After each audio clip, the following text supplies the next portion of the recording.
Thanks, Paul. Thanks, everyone. Good evening. I'm Dave Humphreys, the proud, so proud father of the bride. I'd like to thank all of you, wonderful family and dear friends, for joining us on this day to celebrate Jess and Jeremy. For those who traveled far to be here, I'd like to offer the traditional Southern California welcome. Dudes. Cool. Now, I'd like to get serious for a moment and talk about blackboard formation and the positive microwave background. I'd like to do that, but I'm not going to. So we can all stand down. Now, it's something of an awesome challenge and also a huge joy to be able to reflect on this day and on these two remarkable people. Let me tell you a little bit about a girl named Jessica. So we brought her home from the hospital as a newborn, and I apologize, a little bit of baby memories, but it's unavoidable at a time like this. We brought her into our apartment and we were gripped with that wonderful terror that I think all first parents know, but we don't talk about much. Realizing that some mischievous spirit had gifted us with the greatest treasure in the universe. In all the planets across the Earth and in all the galaxies, this was the greatest treasure. And we were responsible for not breaking her. We thought at the slightest mistake that would happen. Of course, the first time I put the diaper on backwards and she did not catastrophically fail, I realized it wasn't quite true. Well, it didn't take long for Jess to begin informing us that she wanted to do everything all by herself. In her language, that came out all Saba. She has always been fiercely independent, still to this day, and I think you saw a lot of that in this ceremony. She's also been fiercely loyal to her brother and sister. Whenever she took a school trip to Disneyland or somewhere, she would always come home with presents for them and never for herself. Crazy. There was a time when she insisted she could train a guinea pig to find food efficiently in a maze for a science project. Of course, it was all a ploy to get guinea pigs for her siblings and herself, and to do good science, because she had a balance like that, and even then, she understood the whole independent research process. We always told her she could do anything in life. She could be an engineer or a scientist. Anything. Really, anything. So when it came time to go off to Stanford, she chose symbolic systems. Is it engineering of systems symbolically or mysteriously symbolic science of systems? We didn't understand. No one knows, in fact. It's the most brilliantly mysterious major of all majors, although one of the toughest. Cognitive science, neuroanatomy, philosophy of meaning, coding, algorithms. Very, very good stuff. We found along the way, of course, she would be learning Java, so we knew she'd be employable. I see this side of the tent gets that. We'll talk about the Heartlead debacle later for you guys over here. But this is how it really went down after that. The day of the graduation, I swear, they handed her the diploma, and she ran over to us, said, "Here, hold this, I'm going to go be a doctor." A medical doctor, of all things. So I don't have to tell you, we were very, very nervous hearing that. Medicine? This is America, not Canada. How will you make a living? Well, we had faith. We knew she'd find a way. She always knew Java. And we knew that the call to medicine was a true expression of herself, of her commitment to both knowledge and to caring for people. And it felt so right at that moment. It still feels incredibly right. And then she met Jeremy. And they connected on such an intellectual and spiritual level. To give you some idea, the first nickname we had in the family for him was Abercrombie. Yes. Abercrombie, Yes. for this other room. I'll wait for you to catch up. And Fitch. Then he started wearing shirts more often when he visited us.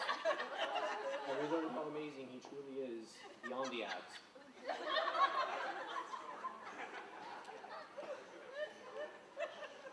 But truly, one of the most amazing things about you two is how much you share already. You both have the same drive to save the planet, one patient at a time, and the same spirit of discovery and love of the universe. You have the courage to stare the universe in the face even when Mother Nature is having a really bad hair day. You have the same love of travel and adventure. You like the same kinds of spiders, or at least the same ways of cooking them. Eating, maybe not so much. And I think you've already figured out so much of what it takes couples often years to understand. It amazes me, and I'm in awe. And so much of it is about teamwork. There was no coordination between their vows and what I'm writing here, but everyone can tell that these two are a team. But I wanted to mention how that teamwork can evolve. And sometimes it can be annoying, frustrating, there can be disagreements. And I know you both know, but when you have those disagreements, that's the time to remember Jess. He's not just your mate, but your teammate. And Jeremy, well, she can be really annoying sometimes. And yeah, the teammate thing. That's good. It's been said that one who admits they're wrong when they're wrong is very wise. And one who admits they're wrong when they're right is probably married. And also very wise. Now, Jeremy has lived a sheltered life in some ways. And one way is that he has somehow failed to memorize the entire canon of Star Trek. Wait for it. So out of deep love for Jess and a true centering and understanding of rightness, he's been watching through the entire series collection of Star Trek, all of the series. Yes. Absolutely. So it seems appropriate to remind you of one James Tiberius Kirk. And we'll pause for a moment. Who told the great love of his life, and you will all recognize this episode, who told the great love of his life about a poet who will someday live on a planet orbiting that star on the left end of Orion's belt. And this poet recommended the words, "Let me help," over "I love you." City on the edge of forever, right? I think that's a really important way to say "I love you," and one that we often forget and have to remember day to day. So let me recommend a few of those kinds of ways of saying "I love you." Like, tell me about your day. Or how are you feeling? I'm listening. And don't worry, I'll take care of it. And the hardest of all to remember, please help me. Especially for some who are used to doing things all saba. And now I have to share with you what I've learned about the parents' experience of this wonderful transition. You know, the entire experience of parenting often feels like a dance between small griefs and huge joys. As our children grow, we have to constantly say goodbye to the younger version of them and greet these new kids who keep arriving. First, there's this gregarious 6-month-old who demands to be walked to sleep every single night. Right here. It seems like many years. All wonderful years. But then she's gone, and we meet this 3-year-old who doesn't want that. She wants to do it herself. And then she's gone, and we meet this incredible 10-year-old dancer, so joyful on stage, and so eager to share her joy with everyone watching, like tonight. And then she disappears. But she's replaced by this amazing college student who understands so many things about the universe and shares that joy of knowledge with us every time we see her. Those small griefs are dwarfed by the joy every time. But standing here now at this crossroad, I look back and I'm reminded that despite having those small griefs, they're really wrong. The 3-year-old is still there, the 10-year-old dancer, the college student. Same independent, curious spirit in the dancer, the reveler in knowledge. embodying all of them at the same time as you join with this amazing man. Himself has all of those things embodied in him.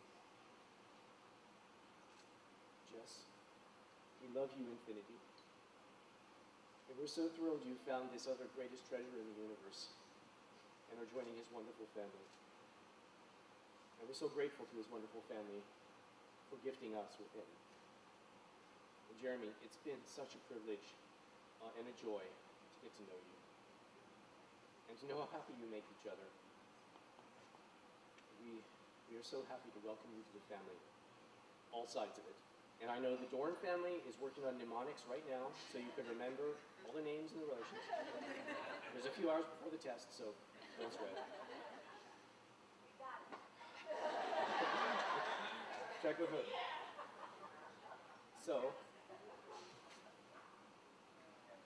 let us lift our glasses, and with them our hearts and spirits, to celebrate Jess and Jeremy and their incredible future together. To become one today, may you press hilltops of wonder together, share equally all that is beautiful, take on each other's burdens joyfully, and love each other with selfless abandon. To Jess and Jeremy. Here. Very well said. Thank you. Father of the bride, everybody, Dave.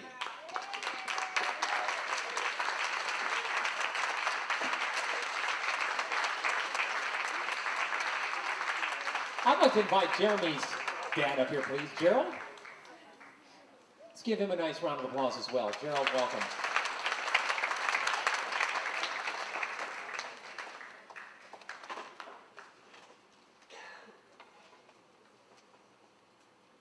Well, it's a pleasure to be here, and I would like to give you a little bit of insight.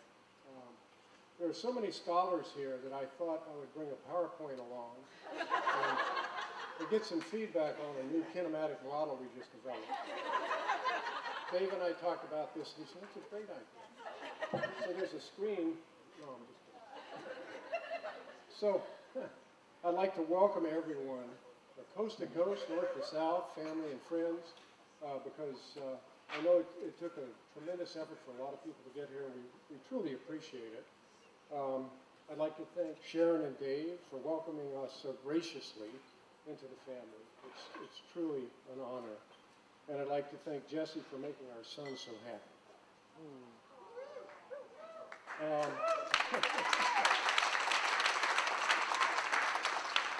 I can't begin to give you the insight into Jeremy's background, which you just heard from Dave, and I don't think Jeremy wants me to do that. In fact, I know he doesn't. But I can give you a little bit of insight. As you know, Jeremy's going into radiation oncology.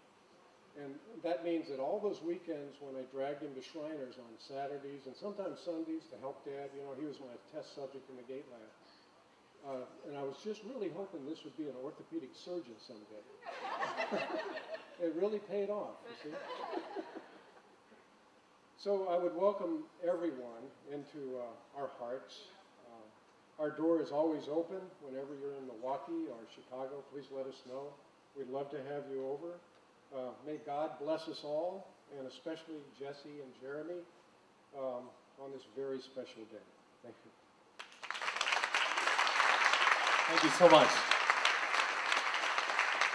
Gerald and David. Now we're going to ask to represent Jessie, the bride.